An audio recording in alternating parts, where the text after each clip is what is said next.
Hello friends, तो कैसे हैं आप सब। आज हम स्टार्ट करेंगे चैप्टर 4 ऑफ सीए फाउंडेशन। पिछली जो हमारी वीडियो थी उसके अंदर हमने कंप्लीट किया था चैप्टर 3 बैंक रिकॉन्सिलिएशन स्टेटमेंट। तो अगर आपने वो वीडियो नहीं देखी है तो जो उसका लिंक है वो डिस्क्रिप्शन में है, आप लोग जाके चेक कर सकते हैं। आज हम कवर करेंगे inventories, meaning, basis and techniques of inventories, valuation, cost of inventories, net realisable value and recording system. ये हमारी टॉपिक है जिनको धीरे धीरे अपने वीडियोस के अंदर कवर करेंगे। आज के वीडियो के अंदर हम कवर करेंगे meaning and type of inventories. Common definition: inventory refers to all the items, goods, merchandise and material held by a business for selling in the market to earn a profit. Inventory का मतलब क्या होता है? जितने भी items हैं, goods हैं, merchandise है, मटेरियल है, जो बिजनेस सेल करके बिजनेस जो है वो मार्केट में उनको सेल करके प्रॉफिट कमाता है, वो इन्वेंट्रीज होती हैं। For example, if a newspaper vendor use to deliver newspaper to the customer, only the newspaper will be the considered inventory, the vehicle will be treated as an assets. देखो, जो हम cell कर रहे हैं वही inventory है ना। अब जो न्यूज़पेपर सेलर है, जो भी वो व्हीकल यूज़ कर रहा है, जैसे साइकिल पे न्यूज़पेपर देते हैं ना, मोस्टली हमने जो देखे वो साइकिल पे ही न्यूज़पेपर दे के आते हैं। तो जो उसकी साइकिल है वो एसेट्स है, वो जो चीज़ सेल कर रहा है मतलब न्यूज़पेपर दे रहा है वो न्यूज़पेपर इन्वेंट्रीज है। ठीक है। Meaning of inventory: break down the definition, right down all the definition, we can see the 3 are certain similarities. Inventories and assets, tangible और इनटेंजिबल। इन्वेंट्री की एसेट्स होती है टेंजिबल या इनटेंजिबल, जो सेलेबल होती है। ठीक है, जो सेल कर सकते हैं हम। टेंजिबल इंटेंजिबल एसेट्स कौन सी होती है? टेंजिबल एसेट्स वो होती हैं जिनको हम टच कर सकते हैं, फील कर सकते हैं। It means land, building, plant, machinery. Intangible assets वो होती है जिनको हम टच नहीं कर सकते बट वी फील इट, जैसे कॉपीराइट, गुडविल, पेटेंट्स, ये सब चीज़ें। Then an assets that can be realised for revenue generation और has a value for exchange. एक एसेट्स जिसको हम सेल करके रेवेन्यू जनरेट कर सकते हैं और पैसा कमा सकते हैं, मतलब प्रॉफिट कमा सकते हैं। Assets which is in process but is meant for a sale in the market. एक एसेट्स जो प्रोसेस में है बट वो मार्केट में सेल होने के लिए बनी है। जैसे कि अब बिल्डिंग है ना, और वो बिल्डिंग बनाई ही सेल करने के लिए है तो वो इन्वेंट्री है। अब वो आप बिल्डिंग बना रहे हो, ऑफिस बनाओगे, वहाँ पे कोई काम करोगे, या फिर आप वहाँ पे फैक्ट्री बनाओगे, तो फैक्ट्री में जो चीज़ें प्रोडक्ट बनेंगे वो इन्वेंट्री है। फैक्ट्री तो आपकी एसेट्स होगी, जो वहाँ पे प्रोडक्ट बनेंगे, जो मार्केट में सेल होंगे, वो आपकी इन्वेंट्री में कंसिडर की जाएंगी। Let's discuss the different types of inventories. To make it easier to understand, let continue with the example of cookie manufacturing. इसको बहुत अच्छे से समझने के लिए हम कुकी मैन्युफैक्चरिंग का यूज़ करते हैं। अब कुकी मैन्युफैक्चरिंग, जहाँ पे कुकीज़ बनती हैं, ठीक है। रॉ मटेरियल, सबसे पहले raw material consist of all the item that are pursued to make the final product. In the cookie manufacturing company, the raw material are items like milk, sugar and flour that are used in the different stage of production. देखो, raw material क्या होता है? जो final product को बनाने के लिए हम यूज़ करते हैं, जो उसकी प्रोसेस में यूज़ किया जाता है। जैसे जो कुकी मैन्युफैक्चरिंग कंपनी है उसके अंदर क्या यूज़ होगा भाई? दूध, शुगर और फ्लोर, आटा, उसको उससे ये डिफरेंट स्टेजेस में यूज़ होता है कुकीज़ को बनाने के लिए। ठीक है। When we talk about raw material, it is essential to understand the raw material used for manufacturing company can either be sourced from the supplier or a byproduct as a process. In our cookie manufacturing company, the raw material will be mostly sourced from the various suppliers. However, in a sugar manufacturing company, only the sugar cane is brought from in the different farmer. When it pursued in the factory to extract the juice, the reducer substance is known as baggies. The juice is sent from the boiling and the baggies is used for the fuel. Here are the sugarcane juice and baggies will be treated as a raw material. देखो, जो cookie manufacturing company होती है उसके अंदर जो हम product use करते हैं वो सप्लायर्स बाय प्रोडक्ट भी हो सकते हैं उस प्रोसेस के अंदर। जैसे कि कुकी मैन्युफैक्चरिंग कंपनी के अंदर मोस्टली जो सोर्स होते हैं सप्लायर के वो अलग अलग होते हैं। भाई दूध हम कहीं से लेंगे, चीनी हम कहीं से लेंगे, और क्या बोलते हैं जो फ्लोर्स है वो हम कहीं से लेंगे। उसी तरीके से एक शुगर केन कंपनी के अंदर क्या होता है? डिफरेंट फार्मर से वो शुगर केन ही लेगा, है ना, वो शुगर केन ही लेगा। तो वो डिफरेंट डिफरेंट फार्मेट से वही लेगा। अब शुगर केन से हमें जूस मिलेगा, जो रिडर्सल सब्सटेंस और जूस के अलावा बच जाते हैं उनको बैगीज बोलते हैं। तो जो जूस है वो बॉइलिंग के लिए चला जाएगा, बैगीज जो वो फ्यूल में यूज़ होंगे। तो यहाँ पे जो शुगर केन है, जो जूस है और जो बैगीज हैं, उनको हम as a raw material treat करेंगे, क्योंकि वो रॉ मटेरियल है जो हमारी, जैसे शुगर केन से क्या बनता है, गन्ने से क्या बनता है, गुड़ बनता है ना। तो वो गन्ना क्या है, वो रॉ मटेरियल है। वो जूस क्या है, वो रॉ मटेरियल है। वो बैगीज क्या है, वो रॉ मटेरियल है। In progress when raw material have been sent for processing but have not yet been approved as finished good. This stage is known as work in progress. In a cookie manufacturing company, after the raw material has have been pursued and the cookie have been molded, they go for a quality check before they are passed for a final packaging. All the cookies which are waiting for the quality check are considered as work in progress. To put it in a simple word, the work in progress category consists of all the items that have been pursued but not sent for sale. Work in progress का मतलब क्या होता है, आपका जो product है वो बन तो गया है बट अभी आप उसको सेल के लिए नहीं भेज सकते हो। मतलब बोलते ना कि काम अभी चल रहा है, वर्क इन प्रोग्रेस हो रहा है ना। डन तो हो गया है बट एक आपने चेक नहीं किया है। जैसे कि कुकी मैन्युफैक्चरिंग कंपनी के अंदर बोला गया है, जब कुकी मोल्ड हो गई है, बन गई, तैयार हो गई है, तो उसको एक क्वालिटी चेक के लिए भेजा जाता है कि भाई ये जो कुकीज़ है इनकी क्वालिटी, इसको चेक किया जाए कि सही है नहीं है, मार्केट में सेल करनी है वो चीज़ें। तो जब वो कुकीज़ क्वालिटी चेक के लिए जाती हैं और वो उसके अंदर से पास अभी नहीं हुए हैं, क्वालिटी चेक उनका पूरा नहीं हुआ है, तो वो जो चीज़ है वो है हमारी वर्क इन प्रोग्रेस, क्योंकि वो अभी फाइनल सेल के लिए नहीं गई है, वो अभी काम चल रहा है उनके ऊपर, उनकी क्वालिटी चेक अभी नहीं हुई है। जो चीज़ हम अभी सेल नहीं कर सकते हैं, जो सेल के लिए नहीं बेच सकते हैं, it means that was in work in progress, वो अभी उसके ऊपर काम चल ही रहा है। Progress category consists all the item that have been pursued but not sent for sale. जो आइटम परस्यूट तो हो गए बट वो सेल नहीं हो सकते हैं अभी। Finish goods are the final item that are ready for the sale in the market. These goods have passed through all the stages of production quality checking. So for the cookie manufacturers, the final packet of cookie that are sent to the market for selling after undergoing quality check will be the finished good. Finished good वो होते हैं जो ready है market में cell होने के लिए, क्या अब हम इनको भेज सकते हैं मार्केट में, ये चीज़ें सेल हो सकती हैं। जैसे कि कुकी मैन्युफैक्चरिंग की हमने बात की है कि वो प्रोडक्ट जो पूरी स्टेजेस को पार कर चुका है प्रोडक्शन की क्वालिटी चेक को, तो वो अभी हम मार्केट में सेल कर सकते हैं जब उसकी क्वालिटी चेक हो गई है और उसकी प्रोडक्शन प्रोसेस कंप्लीट हो गई है, उसकी पैकेजिंग हो गई है, फाइनल पैकेट्स के अंदर कुकीज़ आ गई हैं, तो अब वो मार्केट में सेल होने के लिए रेडी हैं। उनको हम क्या बोलते हैं, finish good. MRO inventories. MRO stands for maintenance, repairing and operating supplies. This help of inventory is mostly relevant for the manufacturing industry. MRO items are not accounted as inventory items in the book of accounts. However, they play a critical role in day-to-day working of an organization. MRO supplies are used for maintenance, repair and upkeep of machines, tools and other equipment used for the production process.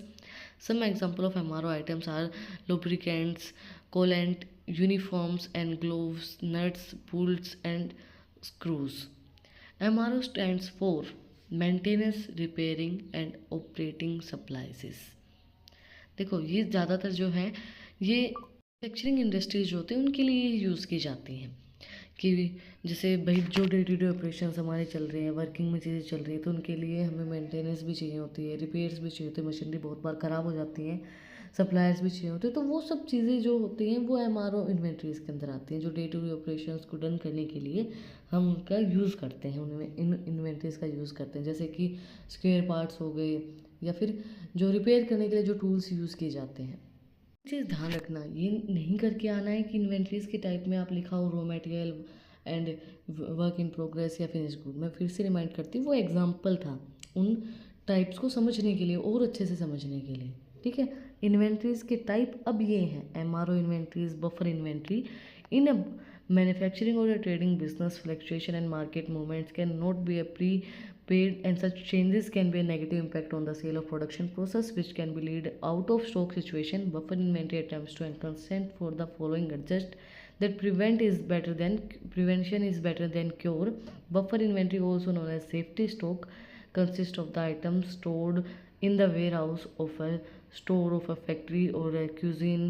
The impact and unexpected shock, a sudden spike in a demand, delay in a transport, or a labor strike can be managed if sufficient buffer inventory is maintained. Buffer inventories एक बहुत अच्छा example है buffer inventories का, कि आपके घर में हर एक मिडिल क्लास फैमिली के अंदर ऐसा होता होगा कि पैसे जमा किए जाते हैं, चाहे एफडीज़ के थ्रू, चाहे कहीं पे भी, कि भाई आगे क्या पता एकदम क्या आ जाए, है ना, कोई भी सिचुएशन हो जाए, या किसी का एक्सीडेंट हो जाए, या किसी का मतलब भगवान ना करे ऐसा कुछ हो, बट हम ये चीज़ें सोच के चलते हैं। या फिर शादियों के लिए, भाई बेटे की शादी है, बेटी की शादी है, तो उसके लिए पैसा जोड़ के रखा जाता है ना, कि भाई एकदम हम पे बर्डन ना आए, कभी भी कुछ भी हो सकता है। अब जैसे कोरोना टाइम आया था, कोरोना टाइम में बहुत से लोग ऐसे थे जो भूखे मरे थे, जिनके पास पैसा नहीं था, है ना, तो जिसने थोड़ी बहुत सेविंग कर रखी थी तो उसका काम चल गया, उसने फिर भी अपना काम चलाया, है ना। तो वही होती है बफर इन्वेंट्री, कि क्या होता है कि अगर कोई भी ऐसी सिचुएशन आ जाए कि भाई आउट ऑफ स्टॉक चीज़ें हो रही हैं, या फिर लेबर ने स्ट्राइक कर दी, प्रोडक्शन प्रोसेस बंद हो गई है, मशीनरीज बंद हो गई हैं, या कोई मतलब जैसे मशीनरी ख़राब हो गई है, हम अभी प्रोडक्शन नहीं कर सकते, डिमांड बढ़ रही है, सप्लाई हमारी कम होती जा रही है, तो उस चीज़ में बफर इन्वेंट्रीज का यूज़ किया जाता है, जब कि मतलब हम एक सेविंग करके रख रहे हैं इन्वेंट्रीज़ की, कि अगर कोई भी सिचुएशन होती है तो हम इन इन्वेंट्रीज़ का यूज़ कर सकते हैं। जैसे बोला जाता है ना, prevention is better than cure, कि भाई कोई भी घटना होने से पहले हम प्रिवेंशन कर लेते हैं, उसकी पहले ही हम अपना जाब्ता जो बोलते हैं ना, कि भाई पहले ही अपनी जो भी सहूलियत हमें करनी है, जो भी हमें काम करना है, वो पहले ही कर लेते हैं, कुछ होने से पहले ही कर लो, है ना। तो उसी तरीके से बफर इन्वेंट्रीज को मेंटेन किया जाता है, कि अगर कोई ऐसी सिचुएशन आती है, क्योंकि हमारा जो फ्यूचर है वो अनप्रेडिक्टेबल है, तो उस टाइम पे हम बफर इन्वेंट्रीज का यूज़ कर सकते हैं, अगर हम इन्वेंट्रीज को प्रोड्यूस अभी नहीं कर पा रहे हैं तो। Inventory. Cycle inventory is a term used to describe the items that are ordered in a lot size on a regular basis. Cycle inventories are usually material which are directly used in the production, or they are part of the some regular process. Cycle inventory वो inventories होती हैं जो order किए जाते हैं lot of size, मतलब regular basis पे order होते हैं, जो प्रोडक्शन प्रोसेस के अंदर यूज़ किए जाते हैं, प्रोडक्शन प्रोसेस का पार्ट होता है, रेगुलर प्रोसेस जो हमारी होती है उसके अंदर यूज़ किए जाते हैं, मतलब कि जो प्रोडक्शन प्रोसेस हो रही है उसके अंदर डायरेक्टली यूज़ किए जा रहे हैं। इनडायरेक्टली कौन से यूज़ होते हैं, जैसे कि वर्कर्स की सैलरी हो गई, या फिर रिपेयर में कोई चीज़ लग गई, वो प्रोडक्शन प्रोसेस में तो यूज़ नहीं हो रही है, या फिर गार्ड पैसे लेगा, सैलरी लेगा, वेजेस लेगा, तो वो सब चीज़ें प्रोडक्शन प्रोसेस में तो नहीं यूज़ हो रही है, बट लग तो रही है ना, मेंटेन करने में चीज़ें लग रही हैं, तो वो चीज़ें हो गई इनडायरेक्ट। डायरेक्टली जो प्रोडक्शन प्रोसेस में यूज़ हो रही हैं, जो डायरेक्टली रेगुलर प्रोसेस, जैसे कि हमने कुकी मैन्युफैक्चरिंग की बात की थी, तो कुकी मैन्युफैक्चरिंग के अंदर दूध हो गया, शुगर हो गई, वो डायरेक्टली कुकी बनाने में यूज़ हो रही है, तो वो हमारे क्या होते हैं, साइकिल इन्वेंट्रीज होती हैं, जो रेगुलर प्रोसेस के अंदर यूज़ की जाते हैं, जो रेगुलर प्रोसेस के पार्ट होते हैं। Coupling inventories. Most manufacturing is carried on by multiple machines. The output of one machine is fed into the next machine for the further processing. However, the process only works smoothly if all the machines work in the tandem.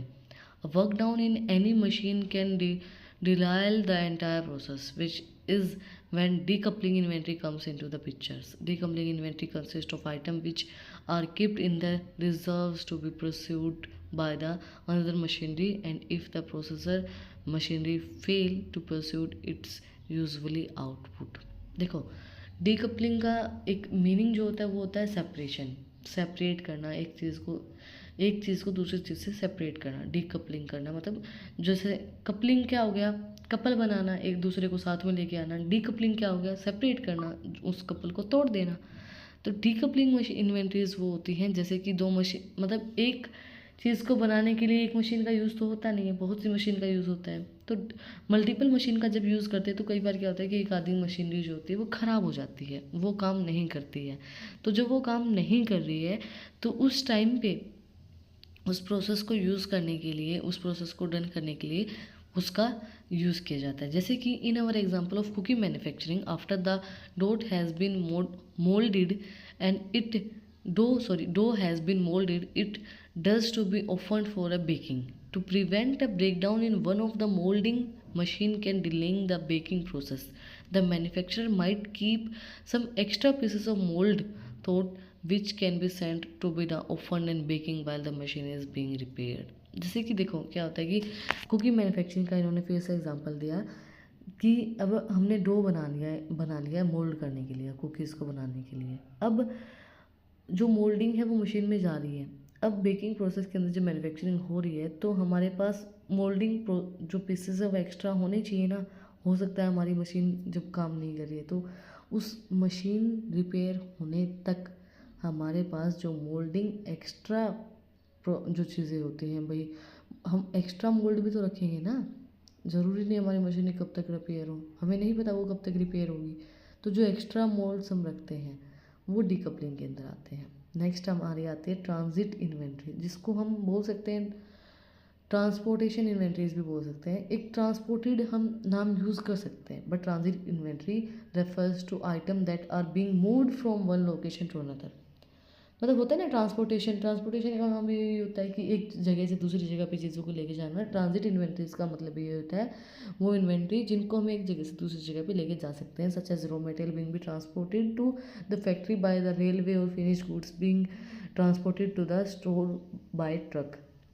जैसे कि raw material भी transport किया जाता है, railway से भेजा जाता है फिनिश गुड को बनाने के लिए, या फिर भाई ट्रक से हम भेजते हैं। रॉ मटेरियल ट्रक से नहीं मंगवाया जाता है, ट्रक्स में रॉ मटेरियल जाता है।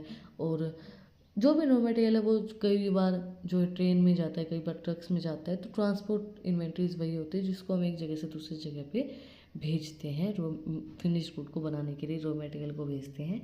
That's it for today. आज हमने समझा इन्वेंट्रीज टाइप ऑफ बिल्कुल डिटेल में एग्जाम्पल के साथ मैंने आपको चीज़ें समझाई हैं। फिर भी कुछ डाउट रह जाए, फिर भी आपको कुछ पूछना हो तो आप लोग पूछ लेना। क्योंकि मैन्युफैक्चरर का हमारा एग्जाम्पल था, मैं फिर से बता रही हूँ।